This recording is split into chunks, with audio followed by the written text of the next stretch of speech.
We're going to get to our first segment here, though. We're tips from the trenches. This segment, those of you who have watched the podcast before, you'll know Emma, Kelly, myself, we're the BookFunnel author support team, but we are also authors ourselves. And so we have some, knowledge and advice from our years of self-publishing. And but not only that, being part of the BookFunnel author support team, we help authors every day, not just with like BookFunnel, but I tell you guys, you might not believe it, how many questions we get from authors just asking us a general self-publishing knowledge. And sometimes it also feels, and Emma and Kelly, I know you guys can attest to this, it also sometimes feels like we are the support team for other services as well out there. Like, how many times do we get people asking us about, like, how do I set up MailerLite? How do I do all this? Even though MailerLite has their own support and that sort of thing. So we help authors with all sorts of things. And so we have quite a bit of knowledge to share. And so in this segment, we'll each share a little tip, kind of discuss it a little bit, like we normally do. Who wants to go first this time? Who am I looking at? Kelly? I Kelly, can you go got first. one? Yeah, I do. I Go have for one. it. Yay. Okay, so one of the things that I don't have quite the backlist that a lot of other people have, but one of the things that really saved me time, especially when I went wide, was to have a metadata spreadsheet, and it has everything about each book. So like I have a different sheet for each book. Each book has like its ASIN, and if I have an ISBN, and it has taglines and things that I can pull from it I have like an elevator pitch that I can put into a Facebook post or something like that. I'll even put some of my ad copy in there. But it has, when I went wide, one of the things was, you're putting your links everywhere, and they're everywhere. Like you have, 10 links for the same book. So I keep a copy of each link to each of my things. So if somebody's like, well, I only read on Apple, I can send them that. But it's everything, the ASIN, everything that goes with it. And that way, you can keep track of it. And then I just copy that page, create a new one, and then do it for every book. And then that way, if you especially have a big backlist, like right now, I have a smaller backlist, it's easier for me to do that now. Yep. So if you have a backlist or you're just getting started, start it now and just have, all the information for that book. So it's in one stop shop. I keep it on my desktop, on my computer. So I can just click on it anywhere I am. It's like a Google sheet. It's not like majorly impressive, but I think it really does help save time, especially when you have, when you start getting that bigger backlist and you just have all that information just there. Right. Well, it's funny because now I'm thinking about it, like how much of that information I have that is just all over the place and not in one spot. You don't think about it, especially as you create subsequent releases, just how much information you have out there, and to consolidate it in one place. I'm going to need you to send me that so I can copy it, because it sounds like a good idea. I'll clean one up and I'll make it like just a blank one, and I'll send it. And we can put it in the show notes. Yeah, that'd be fun. That'd be fun. Yeah, I don't remember where I got it. Can't take credit. I know that it was kind of passed around in a group or something, and so I can't take credit for creating the entire thing. I did add. Oh, come on, Kelly. You can. I know, I'm so good at that. You're fine.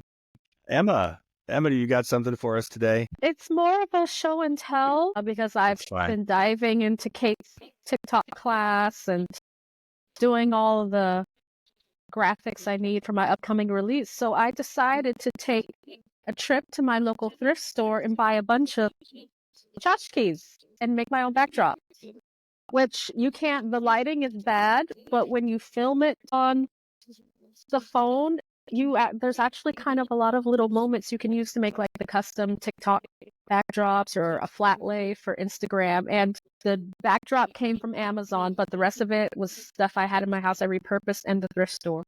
Yeah. And it's done in like my dark academia witch core, so I think it crosses over between like dark romance, paranormal, and fantasy. So I can get a bit of crossover there. But yeah, if you want your own custom, don't go out and spend a lot of money, boo. And staging is easy. You just throw it at the wall and stare at it. Yeah. And And I don't want to break the illusion because it looks really good on camera. You said the lighting is bad. Yeah. It maybe could use a little bit more light, but I do think it looks great even here. But earlier I saw this yesterday or the other day. So, I can't remember when it was. And I thought that there were actual like shelves there with books. And when you said you had gone to the thrift store, that you'd actually gotten all those little things. But that's a backdrop, right? yeah, That yeah. top part there Was it up like on one the of wall. those tapestry things? Like Yeah, it's just one the of those thin printed tapestries, and it's on Velcro. So if it falls during the podcast, well, hey. I can edit it out. Don't worry. I will edit that out if that happens. Yeah, no, that's Let's fine. keep it real. Right. No, I think that's great because one of the things about if you're going to start posting on social media, especially if you're going to be like recording yourself in a context, those are the things you don't think about until then you're actively doing it and you're like up against a wall and people can see all the random little chips in your drywall and that sort of thing and the stain from where your toddler had thrown their Uncrustable and all that stuff. Because yeah, that's I think that's life for most of us here, from what I understand. But Professional assets can cost a lot of money yeah, sometimes when you're going, and not just money, but time when you're trying to search for all the different flat lays. I mean, if you can create something on your own, yeah, and it's fun too. So it gives you a nice writing environment too. If you think about like this is your yeah, writing environment, you're gonna sit at your desk yeah, and you've got your little cave no, of your little nook of writing, and I love right, that. That's good. and no right. one can see all the children's toys. You know, Yeah, and no, that's yeah, that's neat true. idea, but it's wonderful. All right, Kate, if you've got one, I do have one, Um, but I'll let you yeah, go first since you're our guest today. If you want to share a tip um, with us. yeah, absolutely. Actually, had a different tip, but Emma, yours actually, you were talking about lighting. And since a lot of what I do talks about video, every 3 feet away from a light source you lose 50% of your light. So my big recommendation is if you're doing any sort of video marketing where your face is on camera or you are trying to record like your book or something, get as close to a natural light source as you can. Stand really Yeah, close to a window, or have like a really good ring light or something, because when you lose that 50% of the light and you're, say, 15 feet away from your window, your video is going to start to get really pixelated. And that's going to make people see it as less professional because it yeah, won't be as crisp. It'll look like fuzzy right. when you're recording. Like, I like to record a lot of my videos where I'm like holding a copy of my book instead of doing like, oh, I have this really fancy bookshelf. I don't. I have Sure. like a cart with books on it. Instead, I will literally just go outside, go over a patch of grass with like 8 dogs running over here. I'm not exaggerating. We have 10 dogs. And I'll just go over a patch of grass and hold the book and just record from here so that it's outside and it has good lighting. Yeah. Or I'll sit in my car and like have the book against my steering wheel or something because there's pretty good natural light in a driver's seat of a car. Yeah. Yeah. No, a lot of people on social media record in their cars, I think for that reason, Mm-hmm. Yeah, I think the incidentally. 3 feet was really interesting because my lamp is literally maybe half a foot in front of my face, and my face is bright, but it's about 3 feet from the lamp to the back of the Yeah. backdrop. So I was wondering, why is it so dark with the lamp? And Okay, this is stuff you don't need to know to write a book. But then right. once you're going to be promoting that book on social media, like you have to know this stuff. So no, that's a good tip. That's a good tip. Absolutely. So I went to mine, film school. This is what I use film school for. okay. So there you go. Now that makes sense. Now that makes you have some extra knowledge and expert. We'll have to keep that in mind as we move on.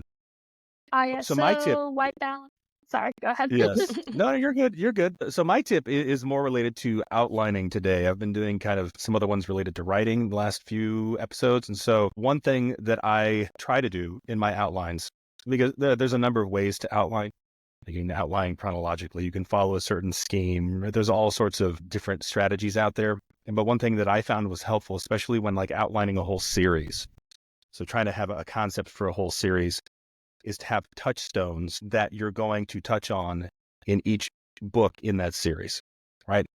So if you think of it, I don't not coming, unfortunately, with a really good example today. I should have thought of this ahead of time, that, oh yeah, you should probably have an example to explain this to people. But I'm sure you folks can probably conjure up one on their own, which is like any series, like even series of movies or TV shows where there's some, either maybe a relationship between two characters or some type or place or something like that gets revisited over and over again, and you come back to. And it's a great way to also show how things have changed, because those, maybe you have two characters in book one who are friends or enemies. And then by, the end of the series, that has changed. Or maybe the place that they're in has some new meaning to it, depending on what's happened there or what's happened between those people. So having certain touchstones, if you will, that are like, this type of thing is going to be recurring in each book in the series, or I'm going to revisit this, or, well, here is an example, right? I have a bad feeling about this, right? Even a line that gets reused, right, in different settings by different characters, but those little touchstones that can help you weave those threads to make everything seem connected. Because I think sometimes it's easy to write a plot that maybe makes sense, like it's logically consistent, right? And all the events make sense, but it doesn't necessarily feel connected unless you have those things woven into each other. So there you go. Touchstones. That's my tip. Thank you for watching. Check out these other videos from BookFunnel, and don't forget to subscribe to the channel.